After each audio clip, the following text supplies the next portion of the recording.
परिचय घन घनाभ की कंप्लीट हो गए थे, सूत्र भी जान लिए थे। अब बच गया था क्या? घन घनाभ से प्रश्नों का हल करना। तो आपके सामने एक प्रश्न अभी लिखा हुआ है बोर्ड पर। पहले कोई भी प्रश्न आए तो उसको अच्छा से पढ़ेंगे, समझेंगे और उसके बाद उसका हल करेंगे। क्वेश्चन क्या कहता है? एक घन का क्षेत्रफल दे रखा 600 वर्ग मीटर और पूछा है कि उसका विकर्ण क्या हो। बउआ, घन से संबंधित क्वेश्चन को बनाने के लिए कल की क्लास में हम लोग सीखे कि घन की यदि भुजा पता हो जाए तो बाकी कोई भी चीज ज्ञात करने के लिए कहेगा क्वेश्चन हम लोग ज्ञात कर सकते हैं। अभी के क्वेश्चन में भुजा का मान दिया है क्या? भुजा का मान यह है, यह क्षेत्रफल है। क्या है? क्षेत्रफल है। और निकालना विकर्ण है। विकर्ण तब निकलेगा जब हमें भुजा ज्ञात होगा। विकर्ण के लिए सूत्र हम लोग जानते हैं, घन का विकर्ण होता है √3a। √3a होता है, विकर्ण बराबर होता है √3a। तो a क्या होती है? भुजा ना। तब भुजा रहेगा तब ना विकर्ण निकालेंगे। क्वेश्चन में भुजा नहीं दिया, क्या दिया? क्षेत्रफल। तो हम लोग का काम है जो चीज का वैल्यू देगा उसी का सूत्र लगा करके उसके वैल्यू के बराबर करेंगे। ऑटोमेटिक भुजा ही ज्ञात होगी। और जब भुजा ज्ञात होगी फिर अगली बात जो ज्ञात करने के लिए कहा उसे ज्ञात कर लेंगे। क्षेत्रफल दिया, क्षेत्रफल का सूत्र लिखेंगे। क्या होती है घन का क्षेत्रफल? होगा बता जल्दी से। 6a²। तो लिखेंगे घन का क्षेत्रफल बराबर 6a²। क्षेत्रफल के सामने क्षेत्रफल का वैल्यू दिया कितना? 600 बराबर 6a²। 6 से कट जाएगा क्या बार में? 100 बार में a² बराबर में 100 हो गया ना। 100 बराबर a², स्क्वायर हटेगा रूट चढ़ेगा तो हम सब लिखेंगे √100 बराबर a। फिर 100 का मान निकलेगा 10 बराबर में a। तो a बराबर 10 हो गया। यहाँ से हम लोग समझ गए कि भुजा का मान निकल गया कितना? 10। अब विकर्ण निकालना था तो विकर्ण बराबर √3a। तो √3 गुना a के जगह पर a का मान कितना रखेंगे? 10 गुना करेंगे कितना हो जाएगा? 10√3। अब विकर्ण कहा है ना, तब विकर्ण के लिए मात्रक सीधा हो जाएगा क्या था? मीटर में। तो यहाँ पर हो जाएगा मीटर। आंसर हो गया। कोई दिक्कत? सीखे ना, बनाइए। देखिए अगला क्वेश्चन को ध्यान से पढ़िए। एक घन का आयतन कहा है क्या? 2744 सेंटीमीटर क्यूब है। कभी कभी ना आपको यहाँ पर यह जो वैल्यू दिया है यह आयतन है कि विकर्ण है कि क्षेत्रफल है, यह चीज नहीं बताएगा। यहाँ लिखेगा नहीं, केवल वैल्यू दे देगा। तब हम लोग कैसे पकड़ेंगे? इसके मात्रक।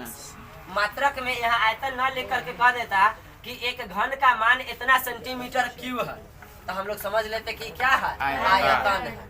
अब देखिए आयतन दिया है और पूछा क्या चीज है? क्षेत्रफल। क्षेत्रफल ज्ञात करने के लिए घन का क्षेत्रफल क्या होता है? 6 गुने भुजा स्क्वायर। अब 6 गुने भुजा स्क्वायर तो फिर आ गया भुजा का मान। भुजा कहाँ से आएगा? भुजा दिया क्या? क्या दिया? आयतन। तो आयतन दिया तो आयतन के सूत्र बराबर आयतन का वैल्यू, उससे क्या निकलेगी? भुजा। अब भुजा आ जाएगा तो फिर हम लोग क्या निकालेंगे? क्षेत्रफल। तो घन का आयतन दिया है ना, घन का आयतन सूत्र क्या होता है आयतन के लिए? 1 आयतन का मान दिया 2744 बराबर के इधर 1। अब आप लोग जब बेसिक मैथ सीख रहे थे उस समय सीखे थे स्क्वायर हटता है तो दूसरे तरफ रूट चढ़ता है, क्यू हटता है तो थर्ड रूट चढ़ता है। तो यहाँ पर हो जाएगा 2744 का थर्ड रूट। अब बराबर के बाद क्या हो जाएगा? a। इधर से क्यू हटा तो इधर थर्ड रूट चढ़ा। अब यहाँ से 2744 का क्या प्राप्त होगा? घनमूल। क्या प्राप्त होगा? घनमूल। कितना होगा? 14। 14 बराबर a। तब पता चल गया a का मान कितना? 14। a क्या हो गए? भुजा। घन के भुजा कितना? 14। अब निकालना क्या हुआ? क्षेत्रफल। क्षेत्रफल बराबर क्या होता है? 6a²। 6 गुना a का मान कितना आया? 14। 14 का स्क्वायर करेंगे 6 गुना 14 के स्क्वायर 196 गुना करेंगे 6 छक्का 36 के 6 1176 3 19 छक्का 114 3 17 1176 सेंटीमीटर स्क्वायर बन गया। घन का क्या दिया इस बार? विकर्ण दिया, आयतन पूछा। क्वेश्चन को थोड़ा थोड़ा घुमाया जाता है, भुजा न देकर के इस बार क्या दिया? विकर्ण निकालना है आयतन। तो विकर्ण दिया तो हम लोग विकर्ण के सूत्र लिखेंगे। विकर्ण बराबर क्या होता है? √3a। अब विकर्ण के सामने विकर्ण का मान 8√3 बराबर √3a। √3 से √3 कट गया, a बराबर हो गया क्या? a बराबर 8। ए का मान पता हो गया। अब निकालना क्या है? आयतन। तो आयतन हम लोग जानते हैं कि सूत्र होता है आयतन बराबर क्या? a cube. तो 8 का क्यूब कर लेंगे, कितना आ जाएगा? 512। अच्छा, मीटर सेंटीमीटर में है क्या? कोई मात्रक नहीं है, कोई मात्रक नहीं है तो घन इकाई लिख लेंगे। कोई मात्रक नहीं है, घन इकाई 512 घन इकाई। सवारी बोर्ड पर ध्यान दो। दो घनों के आयतनों का अनुपात दिया 8:27। क्या चीज का अनुपात है? आयतन का। तो इसके क्षेत्रफलों का अनुपात क्या होगा? आयतन का अनुपात दिया, क्षेत्रफल का अनुपात पूछा है। तो हम लोग क्षेत्रफल के अनुपात तब लाएंगे जब हमारे पास क्या पता चलेगा? भुजा। यहाँ भुजा का अनुपात नहीं है, किसका है? आयतन का। अभी अभी सिखाए हम आपको कि बउआ जब आयतन पता रहेगा तब भुजा कैसे निकालेंगे। आयतन का जो वैल्यू है उस पर थर्ड रूट चढ़ाए थे। भुजा कैसे निकाले थे? थर्ड रूट चढ़ाए के। तो यह आयतन का अनुपात है ना, आयतन का अनुपात है कितना? 8:27। तो इसके भुजा का अनुपात क्या हो जाएगा? भुजा का अनुपात हो जाएगा रूट नहीं, थर्ड रूट 8 अनुपात थर्ड रूट 27।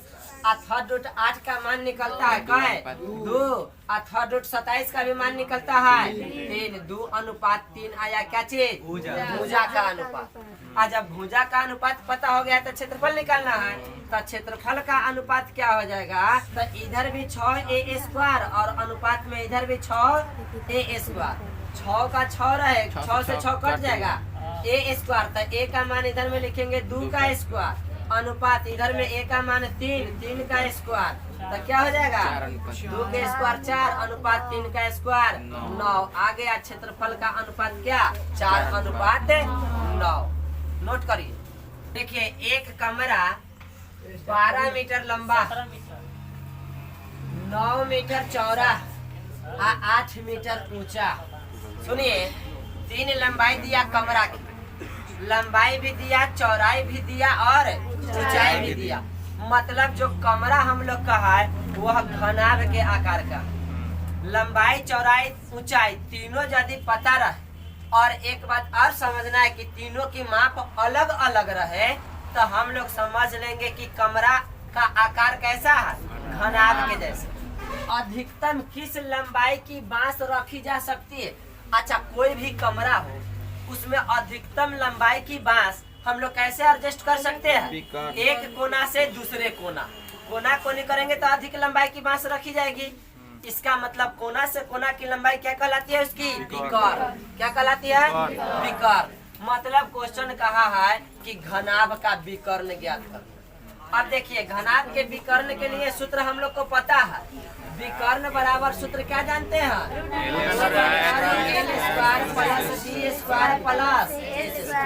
L क्या होगा? लंबाई ना। तो अब लंबाई क्वेश्चन में कितना दिया? 12 का स्क्वायर प्लस चौड़ाई कितना दिया? 9 का स्क्वायर प्लस ऊंचाई कितना दिया?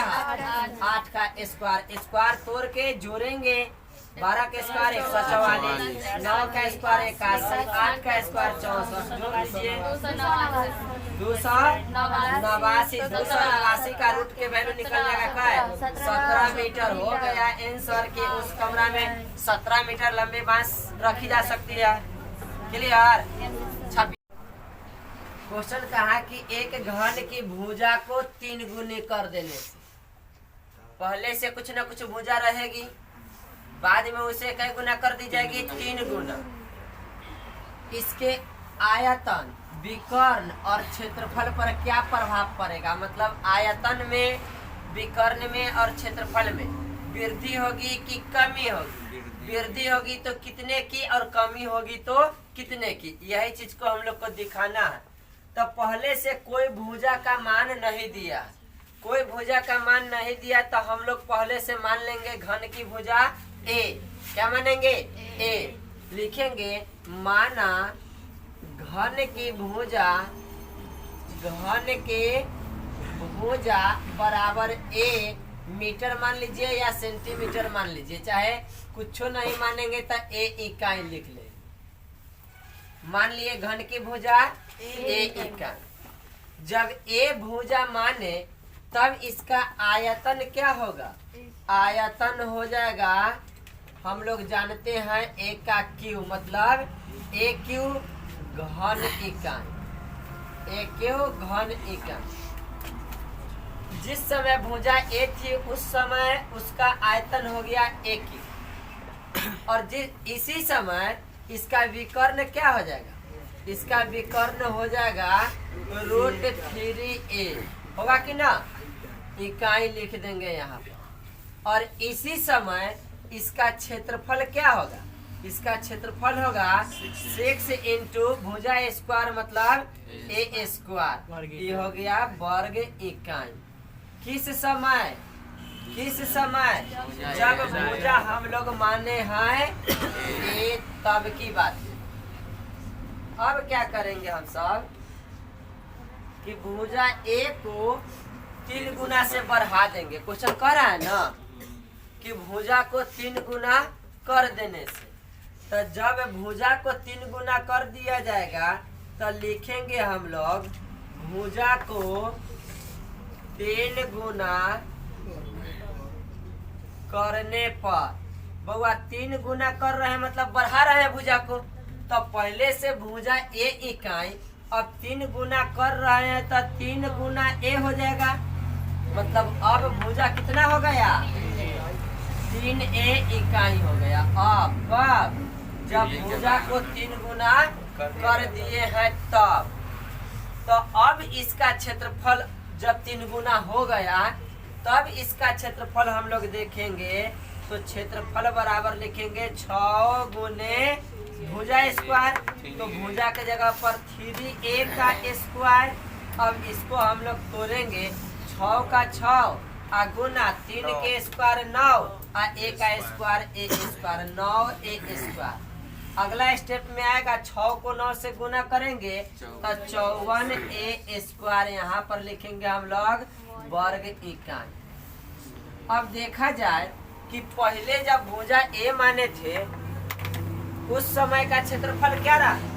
जब भुजा ए था उस समय का क्षेत्रफल हम लोग देख रहे हैं कि क्षेत्रफल है 6a स्क्वायर। और जब भुजा को 3 गुना से बढ़ा दिए हैं तब इसका क्षेत्रफल देखने के लिए मिला कितना? 54a square. तो पहले स्थिति में है 6a स्क्वायर, अब बाद वाला स्थिति में आ गया 54a स्क्वायर। तो यहाँ से कितना गुना की वृद्धि हुई है? 9 गुना की वृद्धि हुई। 6 नमा 54a स्क्वायर का स्क्वायर हो गया ना। तो क्षेत्रफल में क्या प्रभाव पड़ा? क्वेश्चन कहा था कि क्षेत्रफल में क्या प्रभाव पड़ा, लिख देंगे क्षेत्रफल में 9 गुना के वृद्धि हो गई। क्षेत्रफल में 9 गुना के वृद्धि हो गई। एक स्थिति हम लोग देख लिए, क्या क्षेत्रफल पर क्या प्रभाव पड़ा यह देख लिए। अब दूसरा स्थिति देखते हैं। दूसरा स्थिति में फिर पूछा है क्या? आयतन पर भी। तो पहले से आयतन कितना था? ए का क्यू था, इसके आगे कोई गुणक नहीं है तो एक है। इसके ए क्यू के आगे कोई संख्यात्मक गुणक नहीं होता है तो क्या मानते हैं? एक। अब हम सब इसका आयतन निकालेंगे। वृद्धि के बाद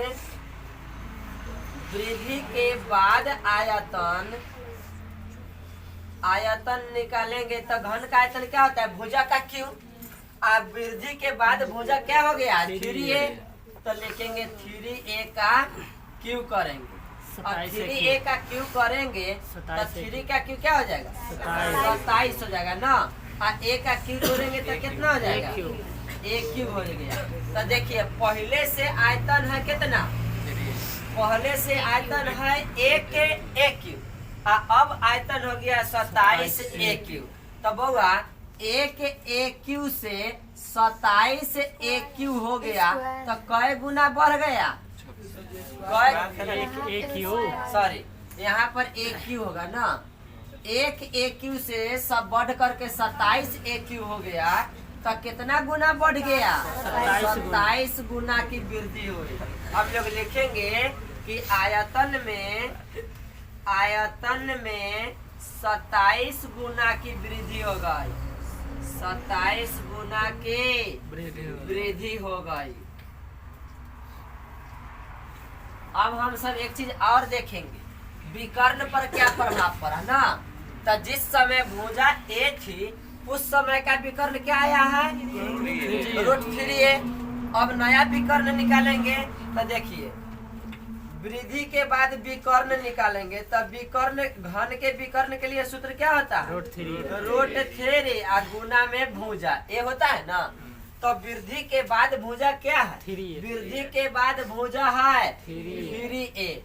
अब हम सब क्या करेंगे, √3 गुना कर देंगे एक जगह पर क्या 3a से, अब गुना कर करके ये क्या हो जाएगा 3√3a। अब देखिए ध्यान देने वाली बात, पहले से विकर्ण √3a अभी भी है √3a, लेकिन आगे क्या आ गया 3, मतलब विकर्ण 3 गुना बढ़ गया। विकर्ण कितना गुना बढ़ गया, 3 गुना। लिख देंगे विकर्ण 3 गुना, विकर्ण में 3 गुना की वृद्धि हो गई, 3 गुना की वृद्धि हो गई। यही ना प्रभाव देखना था कि क्षेत्रफल पर क्या प्रभाव पड़ता है, आयतन पर क्या प्रभाव पड़ता है और विकर्ण पर क्या प्रभाव पड़ता है। तो क्या देखे, क्षेत्रफल में कितने गुना की वृद्धि हुई, क्षेत्रफल में 9 गुना की वृद्धि हुई। आयतन में कितने गुना की वृद्धि हुई, 27 गुना की वृद्धि हुई। और विकर्ण में कितने गुना की वृद्धि होगा, 3 गुना की वृद्धि हो गई। कोई दिक्कत, चलिए नोट करिए। ये अगला क्वेश्चन बहुत सुंदर क्वेश्चन है। क्वेश्चन कहता है कि 25 सेंटीमीटर भुजा वाले एक घन को पिघलाकर 5 सेंटीमीटर भुजा वाले कितने घन बनाए जा सकते हैं। देखिए एक बड़ा सा घन है और उस घन की भुजाएं कितनी है 25 सेंटीमीटर। उसे क्या किया गया कि पिघला दिया गया और छोटे छोटे आकार के घन बनाए। छोटे आकार के जो घन बनाए उस घन की भुजाएं कितनी कह रहा है 5 सेंटीमीटर। तो उस प्रकार की 5 सेंटीमीटर भुजा वाले कितने घन बनाए जा सकते हैं एक बड़े घन में से। तो इस टाइप के क्वेश्चन जब भी होगा कि एक बड़े घन से कितने छोटे छोटे घन बनाए जा सकते हैं, तो इसके बनाने का एक आसान तरीका है, आप कंसेप्ट को माइंड में एडजस्ट करिए। बड़े घन के आयतन, बड़ा घन को पिघलाएंगे तो उसका टोटल आयतन पता हो जाएगा, उसमें भाग कर देंगे छोटे घन के आयतन से, तो हम लोग को छोटे घन की संख्या ज्ञात हो जाएगी। कंसेप्ट क्या बताए, बड़े घन के आयतन में छोटे घन के आयतन से भाग दे देंगे तो हम लोग को छोटे घनों की संख्या प्राप्त होगी। तो बड़े घन की भुजा कितना दिया 25। बड़े घन की भुजा है कितना हुआ 25 सेंटीमीटर। और छोटे घन की भुजा कितनी है, छोटे घन की भुजा 5 सेंटीमीटर। अब कहता है कि छोटे छोटे कितने घन बनाए जा सकते हैं, तो छोटे घनों की संख्या बराबर हम सब लिखेंगे बड़े घन का आयतन, बड़े घन का आयतन और इसमें भाग कर देंगे छोटे घन के आयतन से, छोटे घन का आयतन। अब बताइए बड़े घन के लिए आयतन क्या हो जाएगी, बड़े घन के भुजा का क्यूब मतलब कि 25 का क्यूब। अब बटा के नीचे छोटे घन का आयतन, तो छोटे घन के भुजा कितना है? 5। आयतन क्या होता है? भुजा का क्यू, तो 5 का क्यू। क्या कर लेंगे? 25 गुना 25 गुना 25, अब बटा के नीचे 5 का क्यू, 5 गुना 5 गुना 5 25 से 25 कट गया, एगो 5 से कट गया कई बार में? 5 बार में। अब 25 125 आंसर हो जाएगा। छोटे छोटे घनों में परिवर्तित किया जाएगा तो कुल मिलाकर के 125 घन तैयार हो। समझ गए? नोट करिए। सेम क्वेश्चन में थोड़ा सा आपको हम संख्या बदल दिए। अब क्या कहे? 8 सेंटीमीटर भुजा वाले घन को पिघलाया गया। पिघलाने के बाद 2 सेंटीमीटर भुजा वाले कितने घन बनाए जाएंगे? सेम बात है कि नहीं? बड़े घन का आयतन, तो बड़े घन के आयतन में हम लोग क्या लिखेंगे? 8 का क्यू। क्या लिखेंगे? छोटे घन का आयतन, तो छोटे घन के भुजा 2 है तो आयतन क्या हो जाएगा? 2 का क्यू। अब हम लोग क्या करेंगे? डायरेक्ट यहीं पर बैठाएंगे और बनाना शुरू करेंगे। 8 का क्यू क्या हो जाएगा बाबा? 8 गुना 8 गुना 8 बट्टा के नीचे 2 का क्यू, एगो 8, 8 से 8 कट गया, 8 8 64 छोटे छोटे घन तैयार किए जाएंगे। कोई दिक्कत? समझ में आया? हाँ। अब देखिए, अब इसमें थोड़ा सा और परिवर्तन। हम इसको कर दिए 10 और इसको कर दिए क्या है? 5। अब बनेगा क्या? कर लेंगे हम लोग? कुछ नहीं, केवल यहाँ पर ध्यान देना है।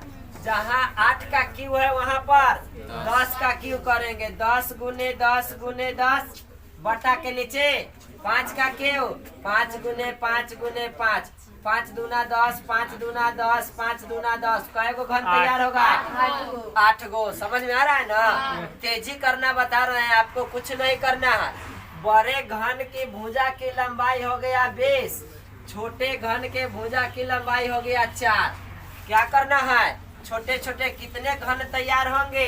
तब 20 का क्यू, 20 गुने 20 गुने 20, अब बटा के नीचे 4 गुने 4 गुने 4, 4 पचे 4 पचे 4 पचे 5 के क्यू, 125 घन तैयार हो जाएगा। कोई दिक्कत?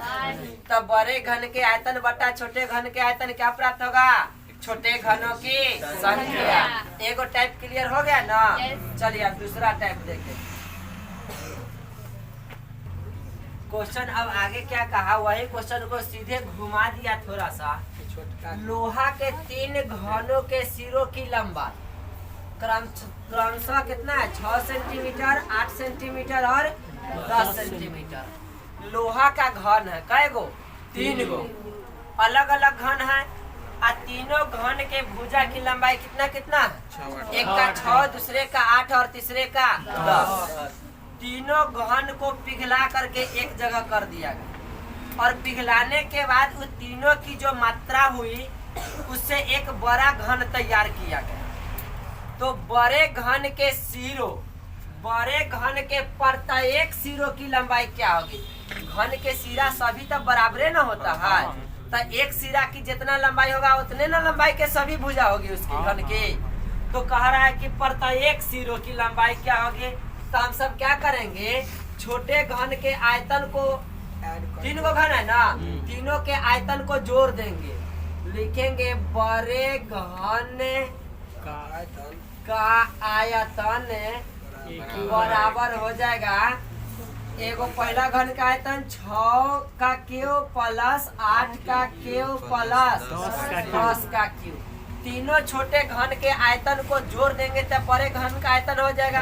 क्या कि तीनों को एक साथ पिघलाया गया, तीनों की मात्रा एक जगह मिल गया तो सभी का आयतन एक जगह हो गया ना। तो तीनों के आयतन को जोड़ दिए और उससे एक बड़ा घन बनाया गया, तब बड़े घन का आयतन यही ना होगा। तीनों छोटे घन के आयतनों का योग 6 का क्यू, 8 का क्यू, 10 का क्यू 1000 और सबको जोड़ने से कितना गया? 1728।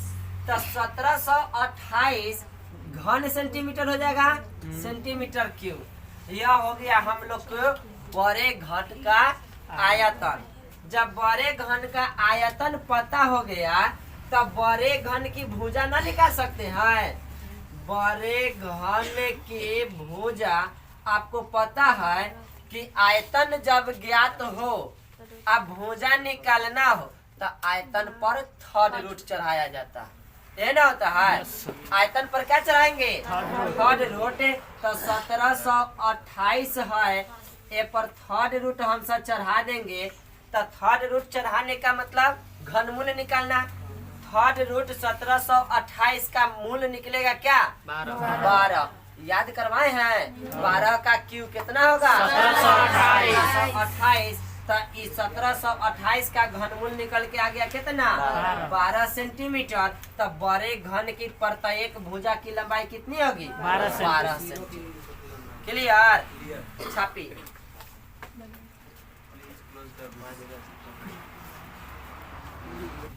सुनो, कहता है 8 सेंटीमीटर भुजा वाले दो घनों को सटाकर एक घनाभ बनाया जाता है। बहुत सुंदर बात कह दिया।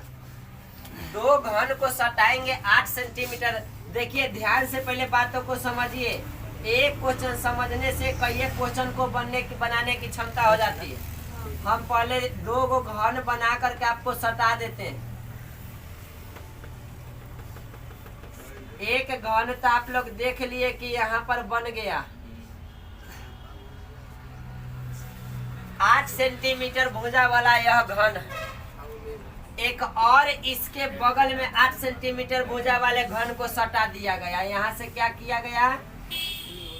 एक घन को और इसमें सटा दिया गया।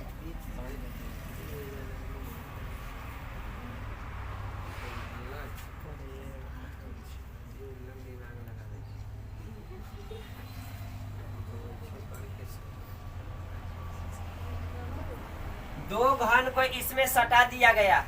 ध्यान से देखेंगे।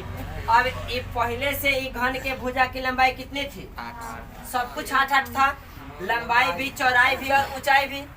और उतना ही माप का एक इधर 8 सेंटीमीटर वाला एक और घन को इसके बगल में क्या किया गया? सटा दिया गया। तो अब जो आकृति हम लोग के सामने प्राप्त हुआ, यह क्या बन गया? घनाभ।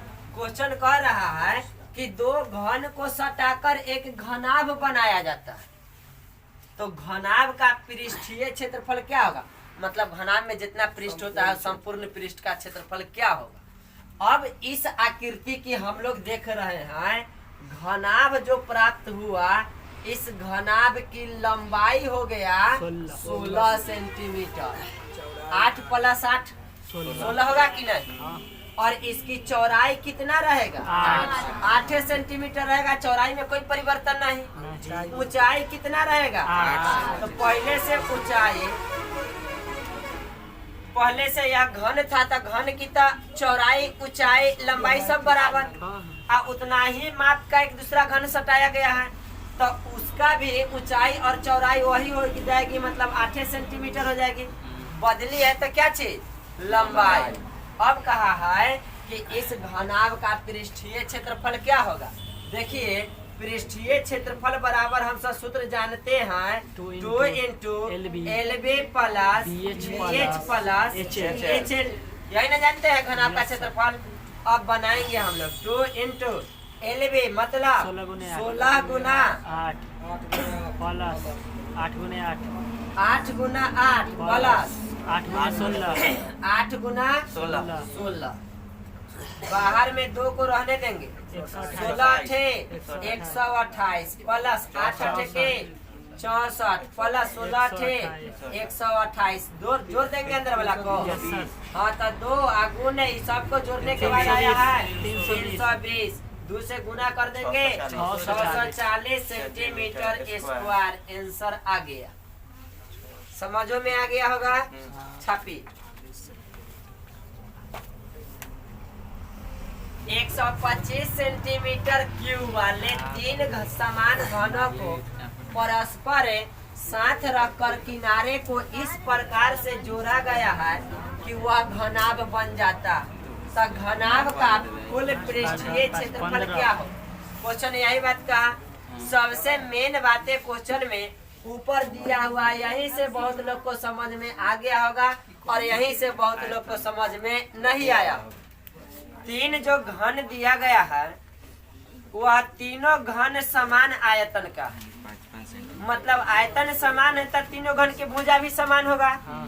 तो कहता है कि 125 सेंटीमीटर क्यूब, मतलब यह बता रहा है कि जो घन है उसका आयतन है 125 सेंटीमीटर। जो घन है उस घन का आयतन कितना है? 125। तो कोई भी घन हो जिसका आयतन 125 है तो उसकी भुजा क्या होगी? 5 होगी कि नहीं? 350। यहाँ तक कोई दिक्कत? अब देखिए 125 घन का आयतन है, घन का आयतन कितना दिया हुआ? 125 सेंटीमीटर क्यूब। तो इसकी भुजा क्या होगी? भुजा हो जाएगी घन रूट 125, मतलब कि 5 सेंटीमीटर। और इस 5 सेंटीमीटर भुजा वाला कएगो घन? क्वेश्चन में कितना घन का है? 3 घन। और तीनों घन को सटा दिया गया है तो क्या प्राप्त हुआ? घनाभ। अभी आपको हम सिखाए 2 घन को सटाना। अब वैसे वैसे कितने घन को सटाएंगे? 3 घन के। अच्छा, जो घन को सटा रहे उस घन की भुजा कितना प्राप्त हुए? 5 सेंटीमीटर। और ऐसा 3 को घन के सटाएंगे तो घनाभ बनेगा। वो घनाभ की लंबाई कितना हो जाएगा? 15 होगा कि ना? अब लिखेंगे 3 घन को सटाने से बने घनाभ का लंबाई बने घनाभ की लंबाई 15 से घनाभ की लंबाई बराबर हो जाएगा 5 + 5 + 5 बोले तो 15 सेंटीमीटर। ही समझ में आया ना? 15 कहाँ से आया से? अच्छा, केवल घनाभ की लंबाई है ना 15 होगा। चौड़ाई ऊंचाई कितना रहेगा? 5 तो इसकी चौड़ाई रह जाएगी 5 सेंटीमीटर, ऊंचाई भी रह जाएगी 5 सेंटीमीटर। अब हम लोग को निकालना है क्या चीज? घनाभ का क्षेत्रफल। क्षेत्रफल बराबर 2 × LB + BH + HL। बना दीजिए। 2 × L की जगह 15 × 5 + 5 × 5 + 5 × 15 25 तो 75 लिखेंगे। आप प्लस में 25 लिखेंगे। आप प्लस में 75 लिखेंगे। 75 25 100, 75 और 25 175 175। 2 × 175 बराबर आ गया 350 सेंटीमीटर स्क्वायर। हो गया, बन गया।